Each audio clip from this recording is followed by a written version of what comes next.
Welcome, everybody.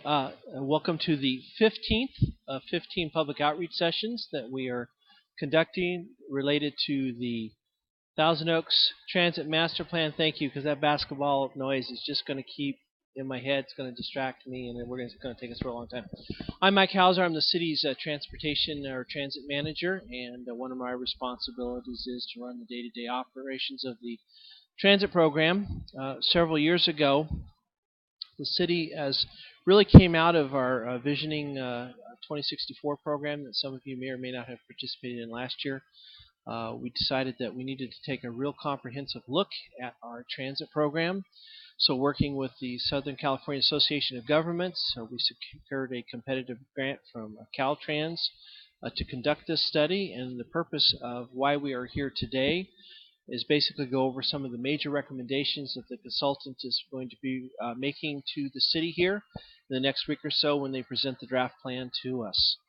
While the emphasis today on today's presentation is going to revolve around the bus service in particular, it is by no means the only area that they're looking at. There's over 50 areas related to transit planning, and service delivery that they are analyzing for us and going to be making some specific recommendations. All of you should have a one sheet that has a list of the major points that are going to be covered as part of the plan, and if you don't, please raise your hand and Jim will be happy to hand out those to you. So those are sort of my brief introductory remarks. Jim is going to give you a short 10-minute so presentation on some of the highlights. Before Jim does that, Matt, did you want to come up and say a few words about SCAG's participation in this? And then we'll open it up to questions, any questions or comments you have, and then I'll have some closing remarks just where the process goes from here. Afternoon, everyone. My name is Matt Gleason. I'm with the Southern California Association of Governments. I just wanted to take this opportunity to say thanks for coming out. I'm really looking forward to getting your feedback on these proposed new routes for the transit system. We're really excited to be a part of this study, and thanks again. Jim?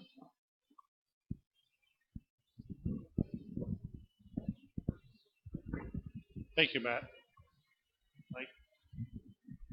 The reason why we are speaking into a microphone is because we're also having this is being a webinar for anyone at home who's not able to attend the meetings. They're able to watch live and also give us some of their feedback. Well, thank you for coming out this afternoon. We're really at an exciting point, in my opinion. This is the culmination of about 6 or more months' work collaboratively between Southern California Association of Governments, the city, other transit operators in the region, I'd say probably 2 to 3 dozen stakeholders, our riders, the community, folks who come to this workshop, as Mike indicated. It's actually number 15 in a series of 15 workshops, who have participated across the last several months, who have shared with us what they thought was working with the service, what wasn't working, how it should look in the next 5 or more years, and that's really the culmination of today's presentation. And so, Jose, for those of you who may not have attended one of the workshops or public sessions last November or December, basically what we have here is a 5-year visioning process, a comprehensive evaluation of how the service has been operating. And this is the first project of its kind for the city, despite the fact that the city has provided public transit service for more than 30 years. What's happened over a 30-year period has been just sort of the program evolving. Someone would call up and say we'd like to have service to a particular place or a particular bus stop installed, and the city would react accordingly. But it never really grew in a strategic manner. When funding became available, we were able to introduce a new service, but it wasn't particularly market-driven. And that's what we're looking to do here, is have a sustainable, practical service that is also one that is market-driven. So we looked at the goals that arose out from prior years, either independently through discussions with the various transportation or transit-related committees, through the city council, through the city's visioning process, citywide visioning process, to ensure that they still remained relevant. If they were not relevant, how did they need to be updated? To look at implementation strategies, what would be the order that things would be put into place, and how would they be paid for?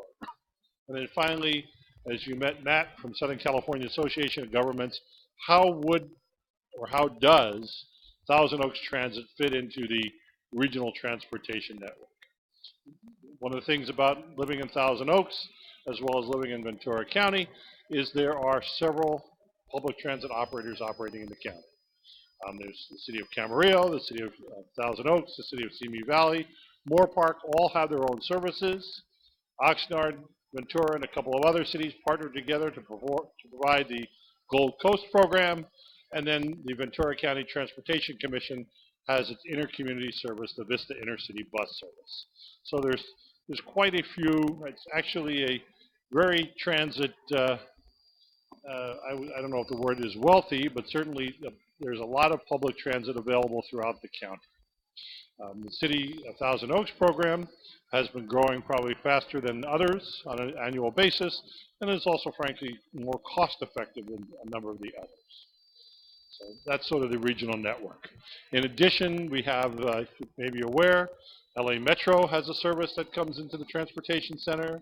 LA DOT has a service, and then the city provides the linkage each weekday up to the Metrolink station in the city of Moorpark.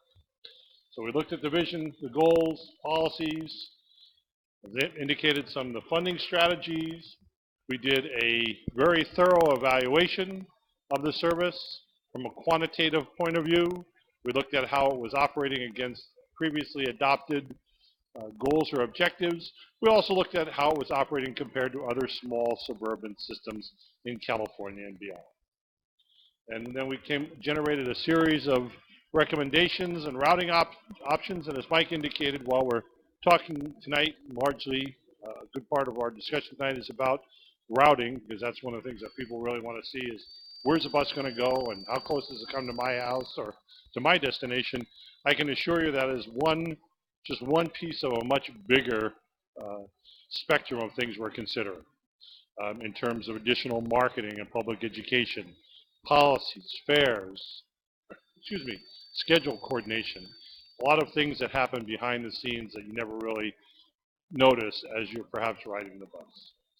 Generating these scenarios, which will then be presented to the City Council for consideration, and then that's really the presenting of the program or the project plan to the Council in later this summer for hopeful adoption. So that's the process, which is pretty much what I've already covered. Key part being the presentation to the Thousand Oaks City Council for adoption. So if you like what you see or have concerns with what you see, certainly we can discuss it this evening. I certainly encourage you to interact or let your elected officials know how you feel about this as they move forward and have to make some tough decisions. If you were with us as part of the first round of public sessions back in November or December, you would have hopefully a lot of these look familiar because that's where they came from. These are the key takeaways from the first round of public sessions. People want more frequent service. They want to have a ride that takes less time, not the all-around town tour.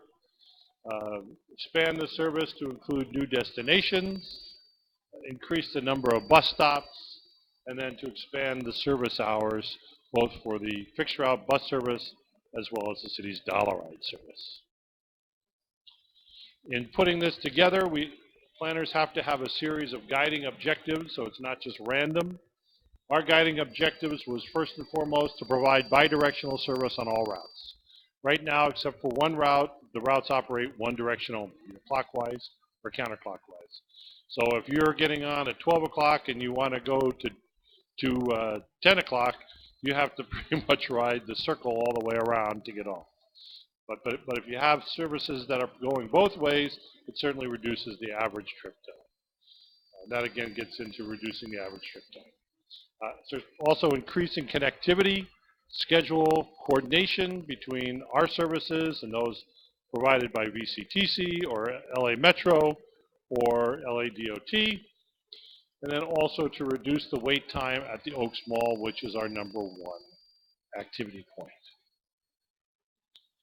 So when we look at what we're proposing for phase 1, which has a time frame of as little as 18 months, if you're familiar with our current service, we'd be taking the gold route and splitting that into 2, taking the green route and making it simplified so that it operates more frequently, doesn't travel as long a distance as it's currently traveling. Our current red route, Route 3, would offer bidirectional service along a key portion of Thousand Oaks Boulevard, and then the blue route would offer bidirectional service along Hillcrest Drive. We'd also look to extend the weekday peak hour Metrolink shuttle that runs from Thousand Oaks to the Moore Park Metrolink station. We'd look to extend that out to Amgen and some of those surrounding businesses out there. That's been one of the requests that's been received. And that really is something that we anticipate doing, and if approved by the council, in a period of time of no greater than 18 months. And one of the things that I particularly like about this is we're not talking about any additional expenditure. We're basically taking the resources that we're currently spending, being able to achieve some additional or optimal value from them, and offer a preferential or improved service. Let's jump ahead. Some additional comments or additional recommendations for that first phase would be to develop a phone application to streamline the trip reservation making process, possibly also accepting trip reservations online for the Dollar Ride so that you wouldn't have to wait until the phone is answered. You could do it 24 hours a day. To expand the city's travel training program, which is something to introduce folks who may not have used transit or may have only used one type of transit on how to access the greater network of services, perhaps being able to not rely solely on the Dollar Ride, but also begin riding the big bus or the fixed route service. And one of the things about if you're a qualifying senior, you're able to ride the fixed route service at no cost. Procure additional vehicles to support service expansion throughout the various phases, and then to introduce a more formal or organized bus stop policy. As I indicated at the top of my comments, what's happened historically is someone would call, say, I want, can I please have a bus stop near my home? And if it was safe to do so, we would go out and we would install it. This puts in a more formal policy, not only for the installation, but also the potential removal, based on productivity, safety, connectivity, accessibility, compliance with the ADA, etc. When we look at phase 2, which is envisioned to be a 18 to 36 month period of time, it'd be everything that we talked about in phase 1, and then also the extension of service out to Agora Hills, which is something we've heard a lot about. That would be a new route. Increasing the amount of service that we have, adding some bidirectional service to some of the other routes, increasing service along one of the main corridors there at Thousand Oaks, and also additional service out to Cal Lutheran, which is another very popular, important trip generator. Again, that's envisioned for somewhere in 18 to 36 months. This is more money, I'd say about 18% more than what we're currently spending, but there's a lot more service on the road. Some other recommendations coming out of phase 2 would be to apply for a grant for the volunteer driver mileage reimbursement program. Is anyone familiar with that?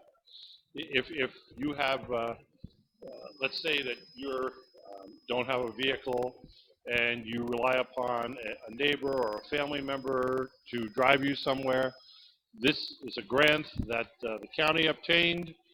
Various cities, transportation operators are participating in, and you can go online to the city's website, the TO Transit website. There's a form on there for a claim for mileage reimbursement, and you can assist or you can help offset the cost of your neighbors or your family member who's providing that service for you. To extend weekday service so that it begins earlier in the morning, as well as later in the evening, and also some trial weekend service here, Saturday service. Right now, the Fixed route service does not operate on Sundays. Neither does the intercommunity dollar ride. So those would be things that we'd be looking at to extend that for some weekend service. And then to come up with some sort of hybrid service, not necessarily the big bus and not necessarily only dollar ride, maybe a flex route that serves some of these other communities where there's maybe less dense population. Dos Vientos is one, Sunset Hills is another. Maybe we operate a medium-sized vehicle that comes off a route maybe once an hour to some of these places that don't necessarily warrant service every half hour, every hour, but still gives folks an opportunity to connect with the overall transit network. And then to continue our program of improving bus stops through shelters and benches and signage and some of the other amenities.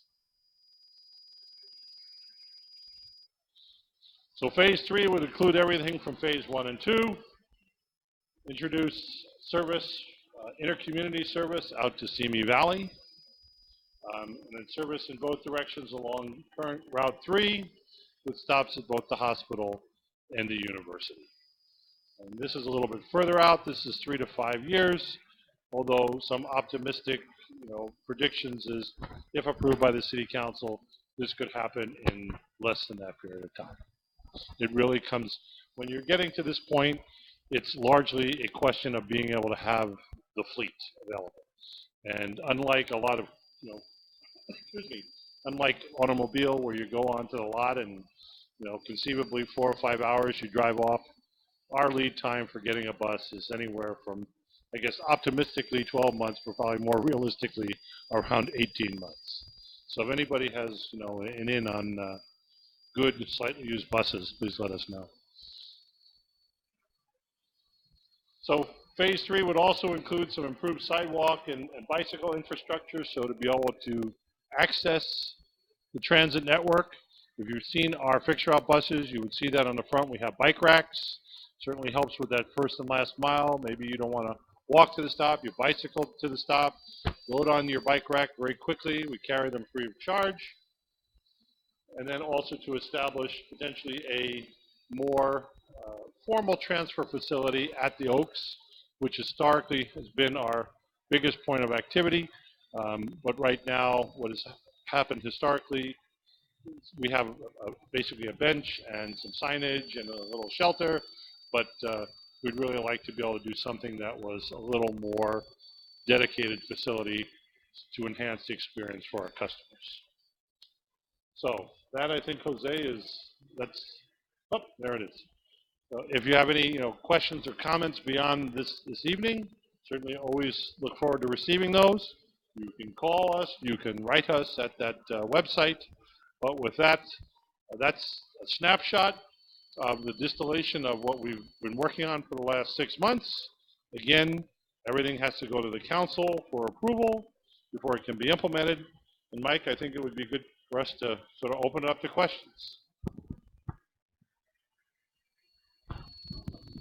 Just before we do that, I do want to emphasize that these are only proposals. Nothing's carved in stone. We had no preconceived notions about how this process was going to take place or what recommendations that there was going to be. And in fact, many of the items that Jim has shown you in those phases are already programs and projects that are already under development. In fact, one of the phase 3 projects, we already have all the grant funding secured, and we have staff from our engineering division that are already working on doing those. With that, we'll open up the floor to any questions or comments that you may have. I will note already one question about or one comment about the summer beach bus. I'm happy to report that the beach bus continues to grow, and we will be expanding that program this year. Last 3 years, we've done 2 round trips daily, and we envision a program this year that's going to be at least 4 round trips daily, if not 6. So we do clearly respond to demand and need as we see it to develop. So with that, I would encourage you, if you've got any questions or comments, now is the time. Yes, ma'am. Well, the GO route expand to Service Transportation Center. The way that, and I'm repeating the question only because so the folks at home can hear, right now, the proposal that is before us right now does not have that. However, what it does entail, and what Jim and his staff are doing, by the way, they're going to schedule the buses, is rather than an anywhere from 20 to 45 to 50-minute wait time, the buses will be coordinated in such a way where you literally will get off one bus, wait 2 or 3 minutes, and then hop on the bus going in your direction. What we want to try to do, what we have historically done in this community, is try to get you from point A to point B on one bus, because we only had a few. The problem was that if it didn't go where you wanted to go and you had to transfer, the coordination was terrible. So one of the things that they are doing is ensuring that the way we schedule the buses, every bus will have an hourly, what we call a clock-based schedule. So if the bus leaves the transportation center or the Oaks Mall at 5 minutes after the hour, it's going to do that every hour, and the other buses are going to arrive a few minutes before. And what we've also done traditionally is the bus arrives, and unless the driver is taking a break, the bus takes off. What they're going to do is shorten the routes enough so now we can put in some what we call dwell time each and every single route. So if it's running a little bit behind, you won't miss that connection because we'll build some pad in there so that there will always be time to catch your next bus. Now, it is not going to be perfect. The number one coordination issue for me in this community is school bell schedules. That really is kind of the anchor point for how we schedule the buses. And on some routes, particularly the Gold Route, which is one reason why I'm happy to see the recommendation breaking that up into two, is we have to coordinate that route against 3 schools' bell schedules, which is an impossibility because they all get out at different times, and some of the times are real close to one another, but they're this far apart on the schedule on the route, so it makes it very difficult. And then after that, it's coordinating with our own buses, and then with the VCTC and the others. So I would say right now we sort of hit a good mark, like 1 time in 10. I think Jim's plan is going to raise that bar to 7 or 8 times out of 10. Yes, sir, Jacob.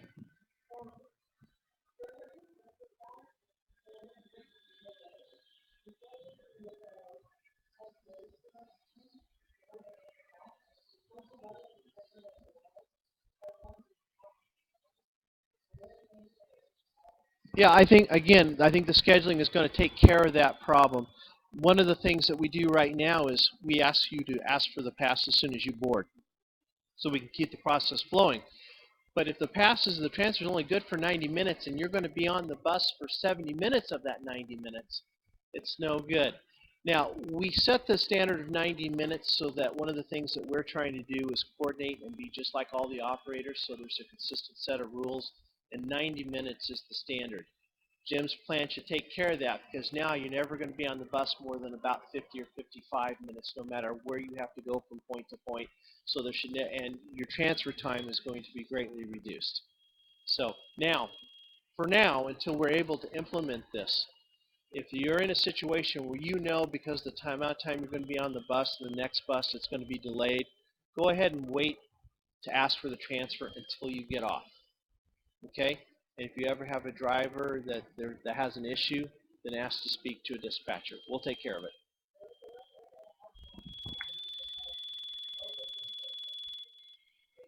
Yeah. Now, it's a little bit different now. We used to have the old-fashioned method where we actually punch the ticket. It's all electronic now, and it's kind of absolute. Drivers do have the ability to override on a case-by-case basis. Okay? Any other questions? Yes, sir.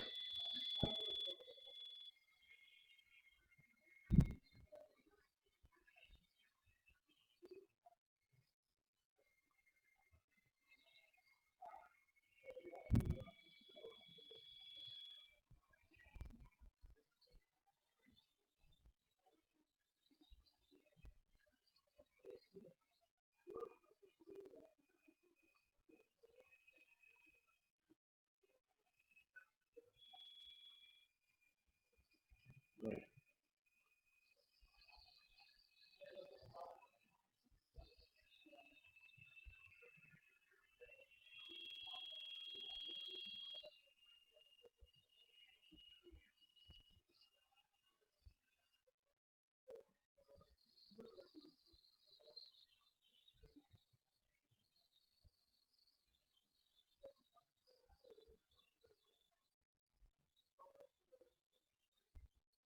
Right.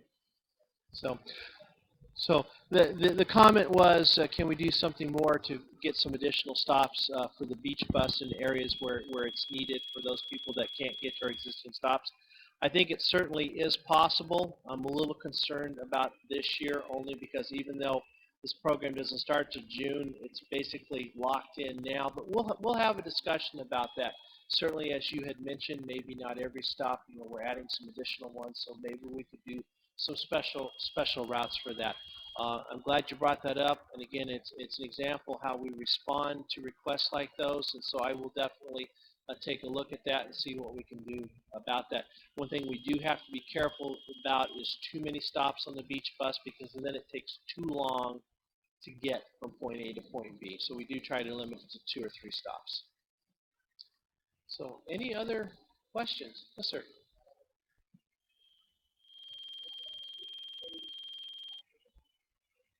Mm-hmm.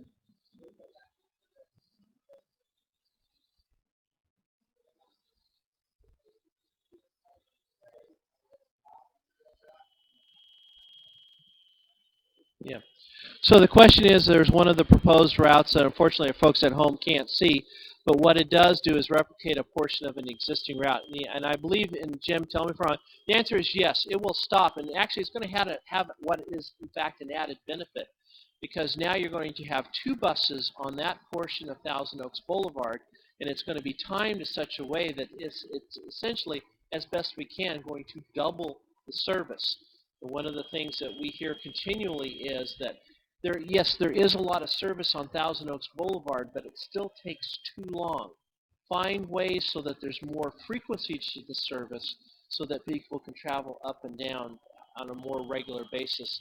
And so in theory, if this works out the way we want it to, it won't be a bus every hour on Thousand Oaks Boulevard. It'll be a bus every 30 minutes, potentially, on Thousand Oaks Boulevard.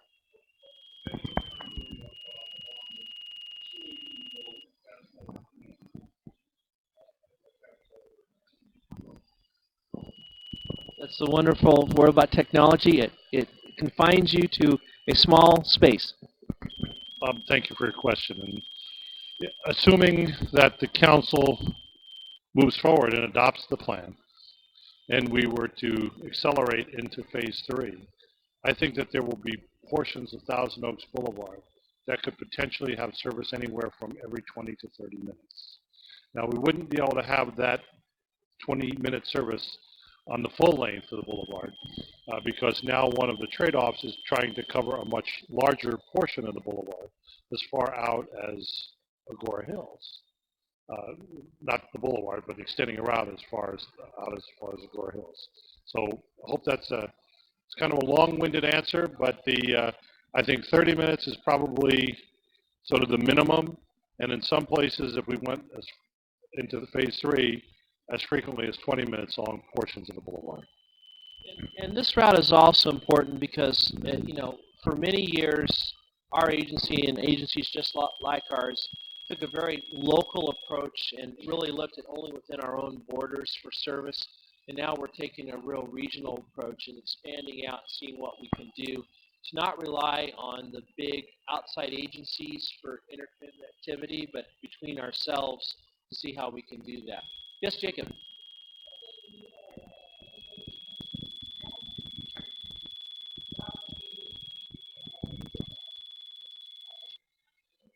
Oh, no, sir. So the earliest that any of these major bus changes are going to take will probably be August of 2017. August is traditionally when we do major changes, and because school is out of session. And I have to emphasize that while on paper this seems really nice, this is a tremendous undertaking. All of our bus stops and bus stop amenities are going to have to be changed. All of our brochures are going to have to be changed. There are so many technology components behind the scenes that you as a writer never see, that they all have to have new programming and new information done. This process, while Jim had mentioned even for phase 1, is a net no increase cost to the city. The cost to actually do it in staff time and money is going to be fairly significant. It's going to take somebody essentially working probably for 6 months nonstop to make this happen. And as Jim had mentioned, we're at a critical mass right now. We cannot offer any more service than we do right now with the buses that we have. And the minimum time to get in a bus is 18 months. So even if I was to go to the process to start ordering a bus today, we wouldn't see that bus until the end of next year, or close to it.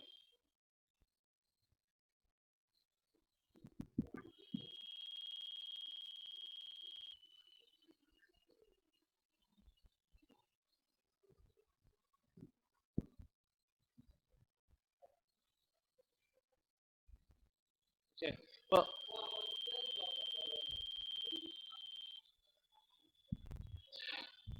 yes, it's going to still stop where it does right now, but the way we have it designed right now is it kind of went up and down the same route.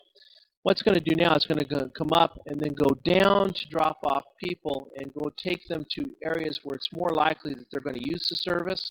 And then for the return trips, we're going to start in those areas, go back up, and then kind of come down the traditional way. So what we're going to do is try to expand the service area, but the people that want to get from point A to the Metrolink station aren't going to spend any more time on the bus than they do now. And the other thing that we may do, and I don't know, again, I have not actually seen the plan yet. I am waiting to see the draft plan in its totality. But I think one of the things that we will also try to do is see whether or not we already service almost all the trains, but there are still 3 trains that we do not service, and we may consider some expansion to be able to cover all the trains that go to that station. And I'm also in discussion with the city of Moorpark to see if there's a possibility that we can leverage this service and time it in such a way that we could also do a quick side trip in between trains to Moorpark College to make it easier for students from Thousand Oaks to get to Moorpark College.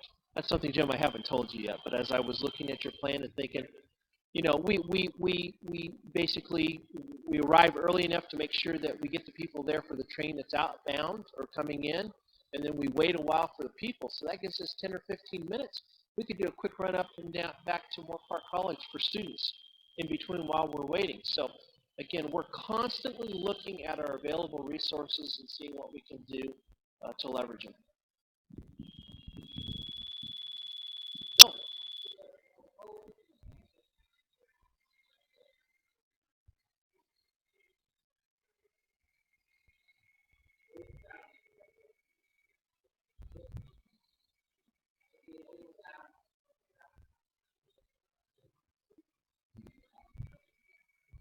Yeah, I would imagine that any place we can where we can have routes share the same stops, we would endeavor to do that. So I don't think it's going to be a problem. And the question was about the stops for the new potential Route 8 going to Simi Valley. This route is also a good example, even though it's a proposal as part of the Thousand Oaks Transit Master Plan.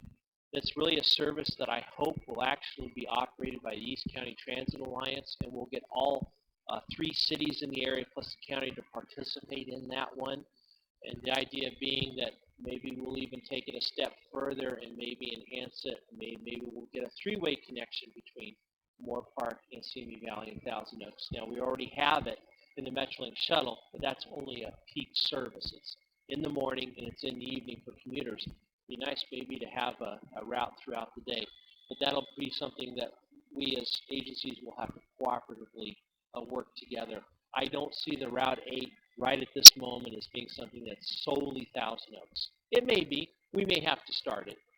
But it's been a long time in coming. It's one of the biggest complaints we get about the services.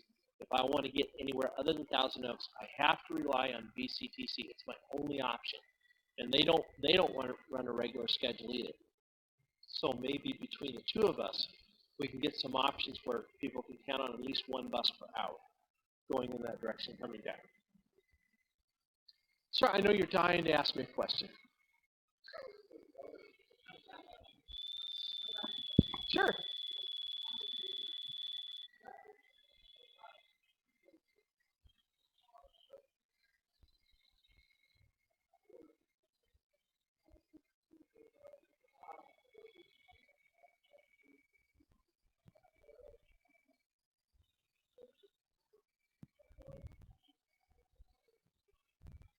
Well, what I think what yeah, right, right.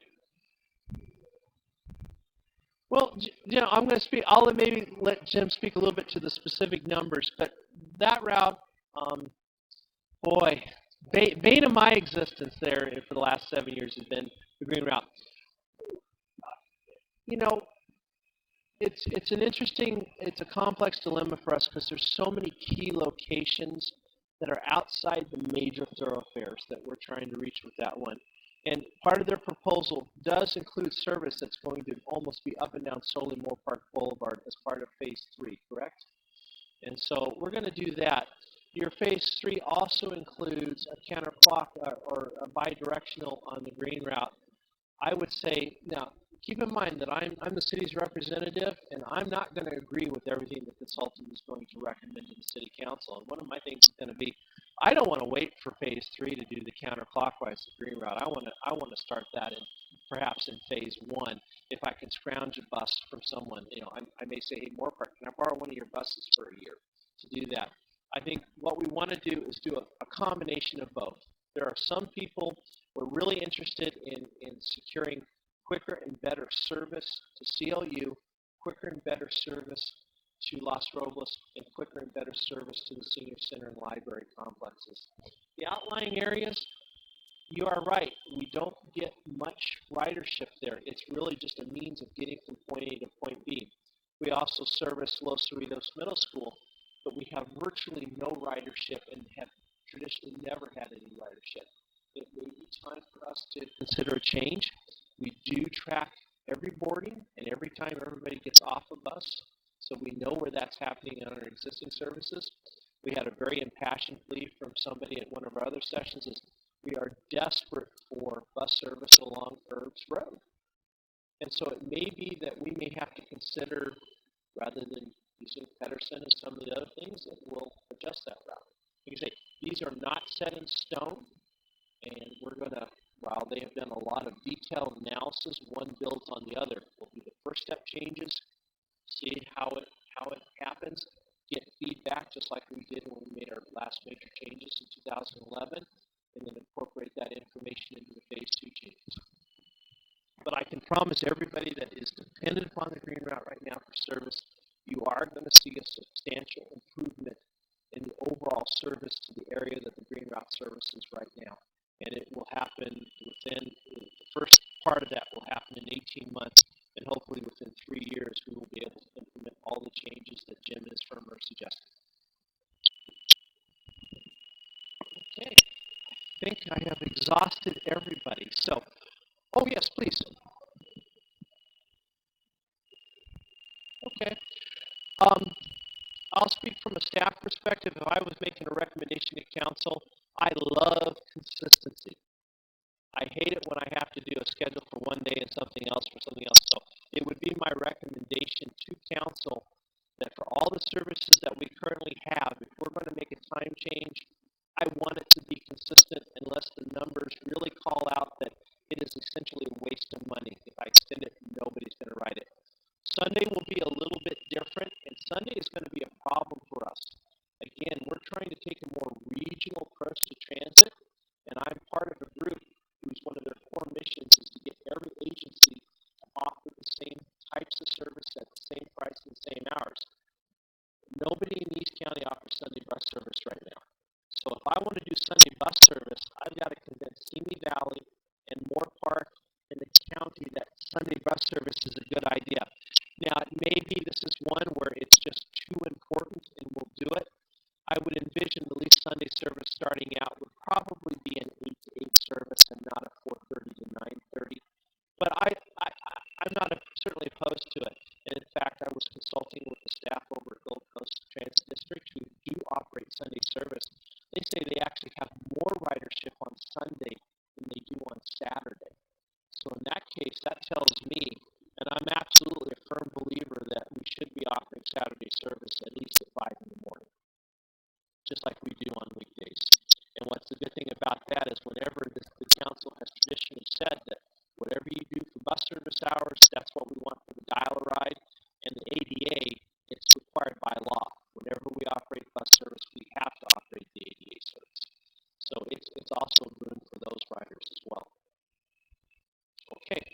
So the process here, just kind of wrapping up, is Jim and his team are taking all these comments and suggestions, and we'll be incorporating them into the draft master plan, which we will present me in a few days. Myself and a whole bunch of key staff are going to review that. I will be making sort of mini presentations of this idea and this concept to the Council on Aging and Youth Commission tomorrow. So those are televised meetings on TOTV, so if you know of anybody who couldn't attend, maybe can't do the webinar, they can tune their TVs and watch the meetings live tomorrow or watch the replays on Friday.